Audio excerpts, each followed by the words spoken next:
Hello there, this is James Oscroft, the year is 1978, and although this may as well have happened back in the Proterozoic era as far as the internet and the news cycle are concerned, far from merely being another example of their ignorance or idiocy, as everyone seemed to conclude, Fox News' report on Trump cutting aid to three quote-unquote Mexican countries is a telling example of their bigotry, because no different from the label of Muslim, in inverted commas, we need to understand that in the minds of the kind of people who believe and vote for Trump, Mexican is merely the collective term for scary brown people with a strange language and alien customs who come from a dirty, primitive, and above all, foreign place, and therefore don't belong in white Christian America. After all, when Trump and his worshippers complain about 3 to 5 million Mexicans voting illegally back in 2016, they don't literally mean citizens of Mexico, because just as Muslim applies to anyone who reminds you of the scary brown bad guy in a Call of Duty game,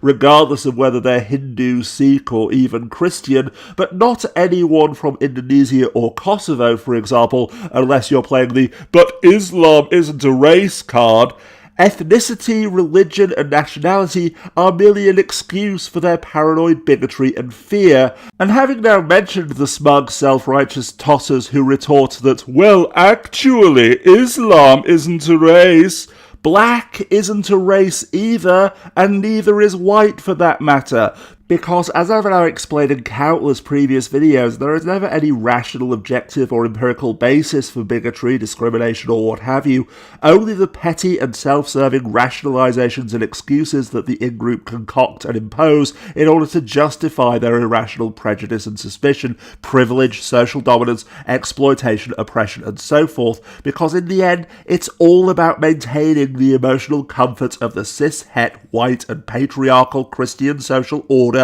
And so no different from Democrat, atheist, global elite, socialist, immigrant, feminazi, and on and on and on, Mexican is merely another label that they paste onto the other, onto whom they project their existential fear of social progress and cultural and demographic change.